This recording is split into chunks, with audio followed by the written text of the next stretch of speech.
on Howard 101 for a long time, and that ended at the end of December of 2018. That was a long-running show, though, and not many people got to hang on through that long during kind of the changeover over there. How did you hang on, and what happened at the end? Was it your decision, their decision, everybody's decision? Well, it was, I was there for 10 years, and they were at the peak. There was programming. There was probably 5, 6, 7 shows a day, different shows all week. And then they started, I have no idea. I mean, I don't know who does the programming, but one by one, they started dropping shows. John Hines' fast food show. Then the guy who, Riley Martin, who had a connection with UFOs, he died. So Jay Thomas died. So one by one, shows were canceled or the people died. And then eventually they just said, you know what, we just want to have only Howard on these 2 channels. I was the last show on for like a year on the channel. And then they said, we just might as well make it all Howard. So that was it. But, I'm on great terms with them still. I was going to say, you make me think maybe these people, they were not wanting to pay them. So they didn't want to tell them they lost a job. So they had to do something kind of, they offed them, the Riley Martins and Jay Thomases. Oh, they killed them. Yeah. There was a guy parked across from my house in a red Chevette for like a year. And I always question if he was a serious agent, but no, I don't think so. You're very famous on the Stern Show because I think it started. I mean, did you audition for Jackie's chair, or were you just sort of coming in? Because there was a time where comedians were coming in, but some people called them auditions. Some people just said, "No, I'm just sitting in." Were you auditioning? Did you have a thought that you might be able to sit there, or were you just coming in going, "I'm having fun being on the show"? Yeah, it was a little bit of both, because I came in and I had won this. HBO had this comedy festival in Aspen every year, and I won some trophy, and so I kind of got on their radar, so they brought me in to do an episode, and obviously I was nervous as hell, and I didn't know what to expect, and I did it, and it went really well, and so Howard started bringing me in on a regular basis. Like I would come in like sometimes 3 days a week and sometimes once a month. And it went on for a while. And then when Jackie left, they kind of started rotating more. They called it the Jackie chair. And they started bringing more and more people in, guys like Jeff Ross and Artie Lange, Doug Stanhope, Dave Attell. And they started kind of looking at us. Nobody ever said this is an audition, but the press started covering it that way. Like, who's going to get it? And it got whittled down to like 6 of us, and then like 3 of us. And then eventually it was just me and Artie. It was like me against Artie. And there was no comparison. I mean, Artie was the guy for that show. I'm a fucking married guy with 2 young kids who's sober. And, Artie's coming in on Monday morning talking about how he had a 3-way with hookers in Vegas and stole his money, and he's hungover. And, he's a master storyteller. And he was so great for that show for so long. But then when he got that, Howard said to me, "You're welcome on the show anytime you want to come on." And he was true to it. I went on like 50 times. Every time I was in New York, I would just email, why am I forgetting his name? Baba Booey. Yeah. I would email Baba Booey, and they'd have me in every single time. It was very nice. It was very welcoming. Do you ever think about what would have happened if maybe, let's say, Artie has some sort of weird meltdown during this audition and then you get the job, and what that would have, do you ever think about that? Like what it would have been like to wake up every morning and be on that show? Or is it, hey, this worked out. People know who I am now from that show, and everything worked out anyway without having to be on it? Well, being on it takes you to a whole other level. I mean, it's really got a very strong cult following. And I don't know, I think it would have overshadowed, like Artie is always going to be known as the guy from the Howard Stern Show. And I think I've kind of crawled my way to the middle of this business. And I've been doing it for 30 years, just kind of existing in this really nice space where I make a good living. I get to do what I want creatively, and I'm not at anyone's behest. I'm not anyone's guy. And so I've managed to always have some kind of project going on that keeps me out there a little bit, to be able to draw at the comedy clubs. But I think it would have been tough to do that job. I mean, it's a fucking grind. You got to get up early in the morning, and you got to be on, and I'm sure there's office politics that I was never a part of because I was just in and out as a guest. So I think I was relieved when I didn't get it, but it certainly would have been a huge boost to my career. The way you mentioned that, now that I think about it, it's amazing Artie pulled off 9 years, right? I mean, was it 9 years? Wow. Yeah, well, 2002 to 2009. My math might be maybe 8.5, but either way, the fact that he really did show up at least the first 6 years, pretty much all the time, and then kind of spiraled. Yeah. Right. Yeah, he's a workman. He comes from blue collar stock, so he's like a guy that shows up for work. He may be on heroin, but he shows up. And again, like I that show really needed him at that time because everybody was getting older and everybody used to go to strip clubs. Like everybody on the Stern Show used to live a wild life and they all got a little bit suburban. And then I think Artie came in and he was this breath of fresh air. What do you, have any contact with Artie at all? I ask everyone who joins me here. Sure. Yeah. I talked to Artie. How is he? He's hanging in there. He's sober. He's staying busy. He's starting to go out and do stand-up again. He is. Well, now can you tell us a little bit about where would we see him? He's not promoting this. I have no idea. I don't know. But he's healthy because there's this like, where did he go? He's this one little tweet and then he's gone. He was doing a podcast and we lost him. So you're saying he's healthy. You're keeping in touch. Yeah. I'm not a reporter. I have no idea. I think he's doing fine. What about the time you guys did Carnegie Hall and you opened for him, right? Was that one of your bigger times to be on stage and just, probably like a rock and roll show, right? Because Artie comes and it's not just comedy. It's hey man, let's go. Was that one of the bigger shows for you? Yeah. I think the audience, look, as Stern's gotten older, the audience has gotten older. So it's not really that circus environment anymore at those live shows. They're like, they're middle-aged guys from Long Island that drove in, and I think they respected that it was Carnegie Hall. I think everybody sort of felt like, wow, this is a big deal, And but I remember Howard walked in. I can't remember who said it was during it. Might have been mine, but he walked in while the show was going on, and obviously everyone just stopped and turned, and him and Beth walked down the aisle. And everybody cheered, and he sat down, and then it couldn't have been Art. Maybe it was me. I can't remember, but it was a pretty special night. Having been somebody that grew up in New York and went to Carnegie Hall a million times in my life, and all the famous albums that have come out of there, from Lenny Bruce to George Carlin and Bob Newhart. To be on that stage was pretty. Even though I wasn't the headliner, it still felt pretty special. You mentioned many times being on the show, and then no one wants to be in that spotlight and have Howard, but you asked him to write the foreword for your book, right? And that became a bit. It became a long-standing bit. Was that fun to be fodder for Howard? And how hard was it after asking him to go, oh shit, I didn't realize I was going to have to take this much abuse? Yeah, it was a big ordeal. I think it got played out as a radio bit. It was, I think people enjoyed it. And then, of course, you get the trolls that, get on social media and start talking shit to you because you're giving Howard a hard time. But I think it was all in the spirit of a radio bit. And, I'm still friends with him, and we still text back and forth. And yeah. You had the other bit with Andy Dick, right? You had to kind of defend yourself after that conversation with Andy, right? That had to be because he wasn't really excited about what Andy was saying. Right.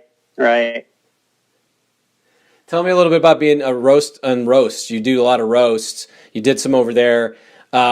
We talked earlier about not being able to do roast maybe on Comedy Central anymore. You don't.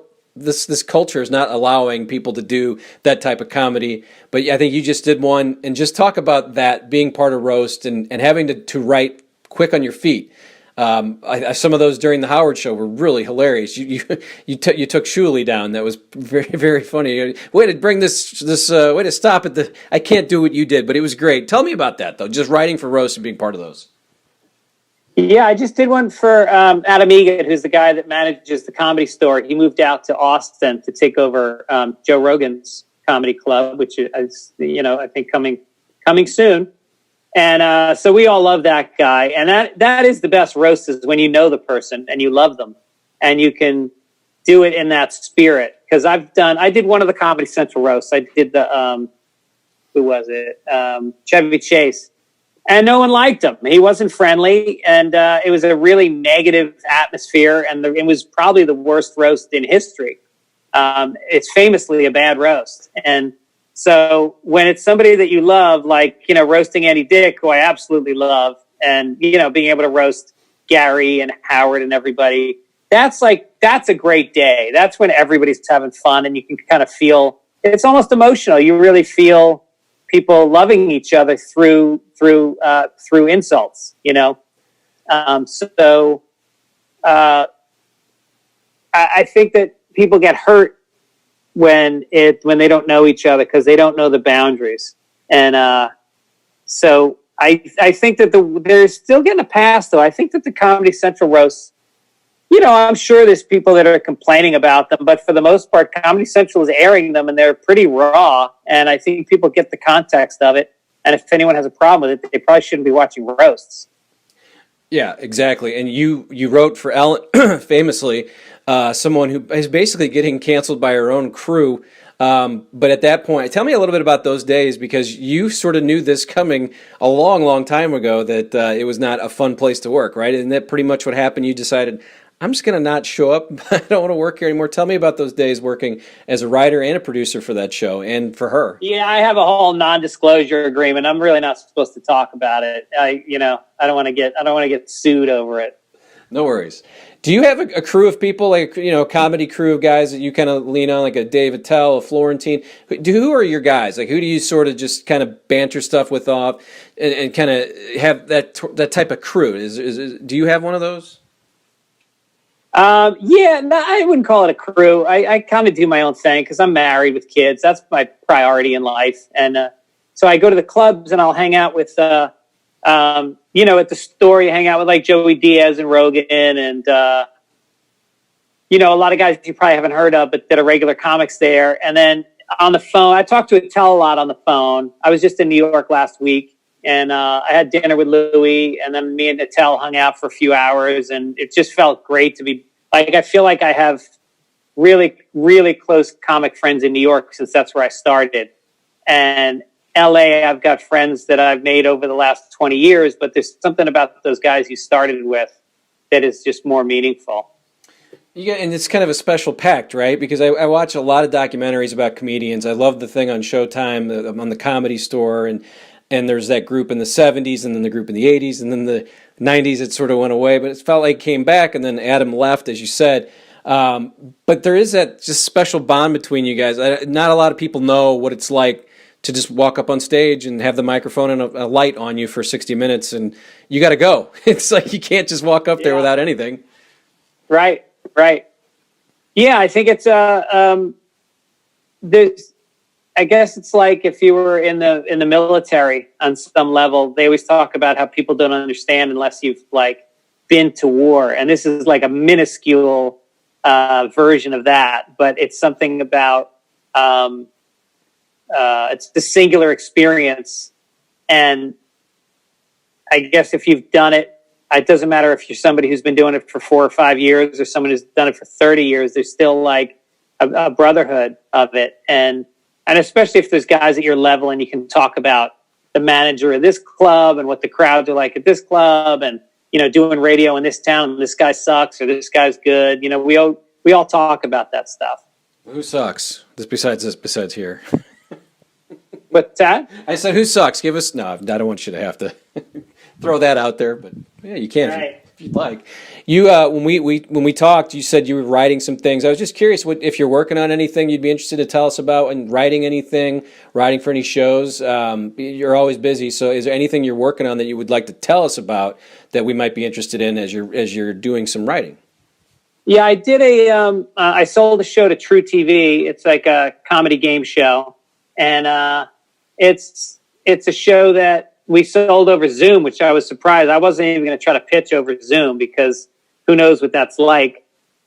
But then I sold another show over the summer over Zoom. So I'm getting pilots going, and those are your lottery tickets. Every time you sell a pilot, you've got I don't know what the odds are, 20 to 1 or something of it actually becoming a show on the air. So that's another part of the equation as far as doing stand-up, writing, doing everything is like trying to pitch. And pitching is like stand-up. You just get in the room and you try to make them laugh. And once they're laughing, then you sell them the show because they like you and they feel good.